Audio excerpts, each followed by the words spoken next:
Hello, this is H.G. Bailey, and welcome back to Let's Play the 4 Heroes of Light! Since last time, I made my way up to the 40th floor of the tower here, where we got a merchant with... Well, actually, that could be pretty good if you care about evasion on a ninja, which is useful for their Tier 3 ability, but I'm not going to be using it, actually. Okay, now we made it up to the 50th floor for boss time! And actually, this fight can be pretty tough without an Elementalist here. One of the few times I actually liked using it after acquiring Desolator there, because both of these guys have multi-targeting attacks that just deal massive damage on you, unless you actually have the elemental protection, in which case you're in pretty good shape there. And unfortunately, unlike the first time you fought these guys, you can't actually put the fire out by casting the opposite element against them, so they can just use their ice or fire breath attacks over and over and over again and kill you if you don't have an Elementalist. Using a Bard with Motet is not going to be enough. These guys just deal so much damage with those. Which is why I've got the ice shields equipped on everyone. I have my setup listed in the video description, of course. But anyway, so since there's two of them, Brandt is going to be targeting... Well, I forget which one is which, but he's targeting the fire one there. So, use Mystic Sword Water, and then have him attack, while Aire can use Magic Might to damage both of them and whittle them down to size there. So, since the ice one is going to be sticking around longer, that's why I've got the ice shields on everyone. Hey, alright. Well, that should pretty much make me invulnerable, or almost invulnerable, for the remainder of the fight. They don't have any status ailments that they can inflict on you or anything. It's just the multi-targeting damage they can deal. Not to mention Berserk and Magic that they could cast on themselves. The ice one uses the magical one, but I'm not especially worried about that. Once you got Mysterio going, that's pretty much all you need. And we should be getting pretty close to taking this guy down, too. A little late on that one, but that's okay. At least he didn't use that multi-targeting ice breath on us. Nuts. Oh! Hey! Good! Good, good. Damn it. I mean, good. Alright, got it. Okay, now I just need to rest up, and then I'll meet you on the 70th floor. Yeah, once again, the 60th floor doesn't have anything. This doesn't have anything I care about either, but it's there for collection purposes, I guess. Okay, made it back up to the 80th tower for boss time against a regular dragon?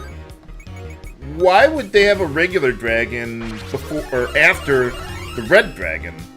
I would think, you know, a red dragon would be more powerful than an ordinary dragon, but okay. But anyway, I've got flame shields equipped on everyone, so that way we can, well, deal with its fire breath attack on us. It's pretty well the same as the red dragon boss fight, now that I think about it. It has no elemental weakness, though, and let's see. The dragon can resist fire, water, wind, and earth there. So, but I'm not worried about the Sword of Light. It doesn't resist it, so don't worry about it. Just go good magic infuse, Desolator. It's a pretty straightforward fight. You don't even need... What was that? Elementalist. Yeah, I've used it so little lately, I almost forgot the name of the job class. And as usual, once you get Lux and X-Potion on everyone, then you're pretty well in the clear. Although this guy doesn't have too much HP either. Yeah, look at that damage. But alright, got him. So I wonder which of our old friends will have to fight at the top of the tower here. Well, there's only two left, I think. We've already fought the other two. But anyway, before getting up there, let's see what new... I think we get a weapon from this one, if I recall correctly. And I've also taken the time to upgrade my main weapons there. Yeah, look at that attack power. Magic attack there. Pretty insane. Oh, okay, you can get duplicates of the same weapon that you've already gotten. I thought you couldn't, but, well, apparently I was wrong. So, alright, let's get out of here, heal up, and then I'll meet you at the top of the tower. I guess there's only one guy here. Or two, for boss time! Okay, now this fight can be really, really unfair and hard if they decide to go all out with their multi-targeting spells early on. So far, we're doing okay. Okay, we got pretty lucky there. But basically the idea is that the most threatening attacks these two can use against you are actually their multi-targeting spells. Like, Roland has Thundaga, Darkaga, Rekote also has Thundaga, and Blizzaga, and that can get really nasty to have to deal with. They have such high intellect stats, and my armor is not so well suited for that. But fortunately, it's really easy to deal with if you get lucky enough to be able to get Mirror in before they can cast their spells on you. I wouldn't even bother with Elementalist, because once you got Mirror going, then you really don't need elemental resistances too much. I mean, Roland, his physical attack is light elemental, which is why I've got Holy Shields equipped on most of my party members. Rekote's physical attack is water elemental, but their physical attacks are not that much to worry about, except that first hit that that Jusqua took there early on. Yeah, unfortunately, this means we gotta sit through every spell animation twice. Oh well. Why couldn't they have done it like Seiken Densetsu 3? And you know, as long as we're here, one thing I was thinking about, because someone told me, I was saying about last time how someone told me that you could go up to like the 70th or 90th floor, grab the chest, dragon wing out, and then come back and grab it again until you get whatever you want. I wonder if that would work with Ori Halcons. Like, let's say you were at the 70th floor, that's where you saved, then you go up to the 80th, you kill the boss, dragon wing out instead of using the teleport, then come back. I mean, would the boss respawn, or could you fight it again to get more Ori Halcons? I don't know. I've never tried that before. I don't have the patience for that sort of thing. I was just thinking about that because what is it? Someone else was also asking me, H.C. Bailey, what's the maximum level for your equipment there? And I'll be honest, I don't know. I've never gone that far before. I'm just trying to think about that. I mean, I would guess it's level 99, but I mean, I know your experience levels cap at 99. I don't know if that's the same for weapon or armor upgrades, but, well, whatever. So anyway, for this fight, let's see. I mean, obviously you want to keep track of your AP for Aire, so that way you know that you'll be able to follow up with Mirror when it wears off eventually. But otherwise, same thing against Geki and Freki, or Gary and Freki. Make sure, yeah, Magic Might on both of them. Once you get one of them down, then Desolator on whoever's left. Roland has more HP than Rekote, but his magic defense is worse too. He doesn't have any elemental weakness to exploit either. Rekote is actually weak to fire, so that's why I've got the Mystic Sword Fire going there, or ready to go. No, I was thinking, I wonder, oh, why did I have Brandt attack there? I must have misclicked there. Yeah, I'm having Brandt use Mystic Sword, or Magic Infuse because his attack is light elemental and Roland is resistant to light, as you might have seen there. But, I meant to boost or use Magic Infuse. But yeah, I was just thinking, I wonder if I used Magic Infuse Fire, or not Magic Infuse, Mystic Sword Fire, if that would prevent Roland from being resistant to my physical attacks. Like, that would overwrite the light elemental property of the Sword of Light. I don't know, though. I mean, there's really no reason to, even if that did work anyway.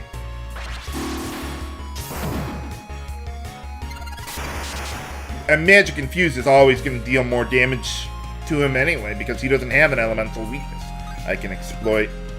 Kind of reminds me of Barbariccia in the 3D versions of Final Fantasy IV, where you get the Gaia Hammer for Cid, but Barbariccia is resistant to that element, so you could use Cid's, I forget what the ability was, upgrade or something, to overwrite the element of the Gaia Hammer there, so he could have the extra attack power of the Gaia Hammer, but still not have to deal with the elemental resistance to that.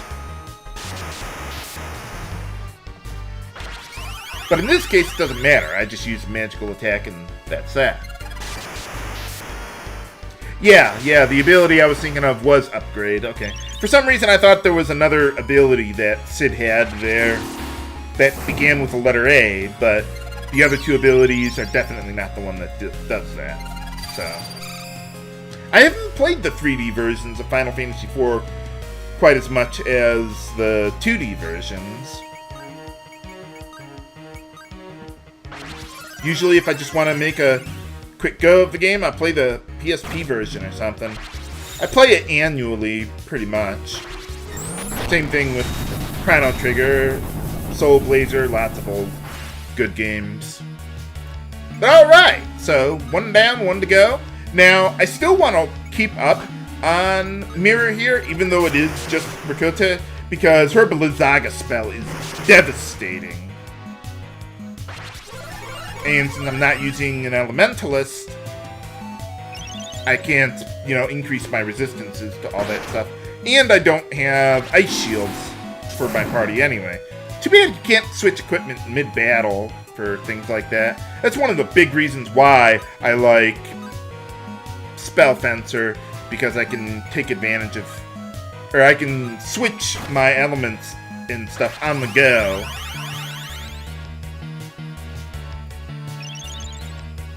Or switch physical to magical attacks. Now, Rakota has a lot of magic defense.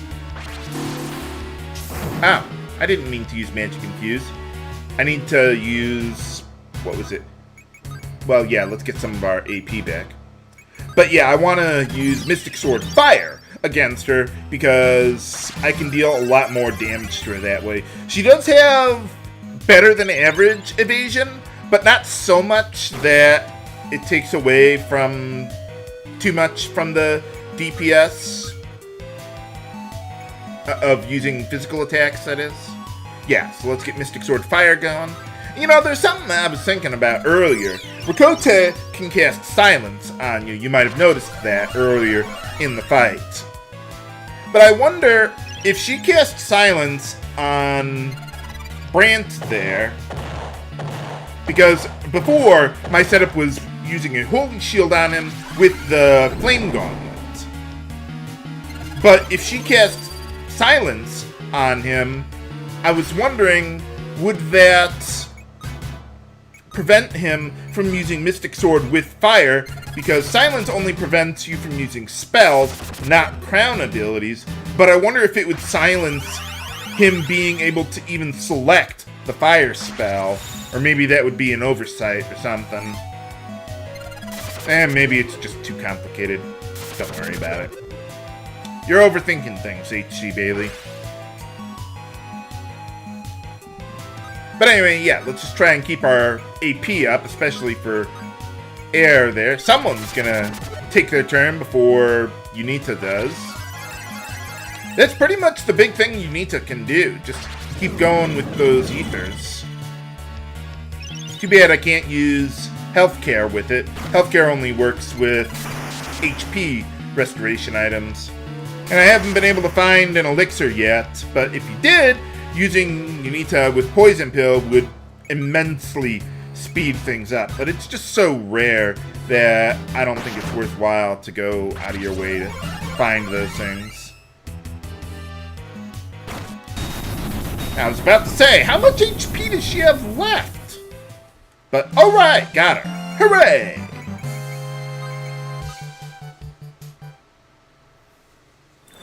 So what new job class do we get this time? Is it going to be something that's remotely useful? Yeah. Congratulations. Give me my crown. Oh, storyteller. I didn't use that in my test runs. But basically, it's kind of like the Mimic job class in Final Fantasy V, except without the Mimic ability. But you can select various abilities from whatever job classes you have used on it. And I was thinking, I mean, its stats are really bad, so I wouldn't use it for the stats, but I wonder if that would be good for Jusqua. Because then I could use, like, Bard and Elementalist at the same time. I could use, Mysterio without losing or wasting turns on, like, Augment or Amplify that I don't care about anymore. I could use, Motet or Diddy or whatever I wanted to use. But anyway, okay, so we're done with the third tower, so there's one more left. And this one, I think, is like northwest of Spelvia. Somewhere in that general direction. I've already gotten all the equipment that I would actually care about. And spell books and all that stuff. But anyway, the fourth and final tower. So it works the same as the other ones, so I'll just meet you on the 10th floor. The only thing is that in this dungeon, the upper floors get immensely larger. For boss time against a demon prince. Let's see, this guy is weak to water, but I'm not going to be taking advantage of it. He has more physical defense than magic defense, so I would rather stick with magic infused there and Desolator. Yeah, even the early bosses in this one have quite a bit of HP. It's going to take a couple... Whoa! Okay, phew. Yeah, it's going to take a couple castings of Desolator to get the job done. Hopefully you got some ribbons in case he uses that, what was that, World of Dark or something? That can inflict tons of status ailments on you. There it is. He can also inflict blind or curse with his physical attack, so hopefully you've got ribbons. Ribbons will really help out in this dungeon, because all the bosses have tons of status ailments that they would otherwise be able to inflict upon you. Come on, get that X potion! Or you could just kill him, that works too. But yeah, I always found it kind of weird how the last dungeon had Roland and Rakota there, because that wraps up all of our previous guest party members, so who's in charge of this place? Find out next time on Let's Play The 4 Heroes of Light. This is HG Bailey, signing off. Have a good day.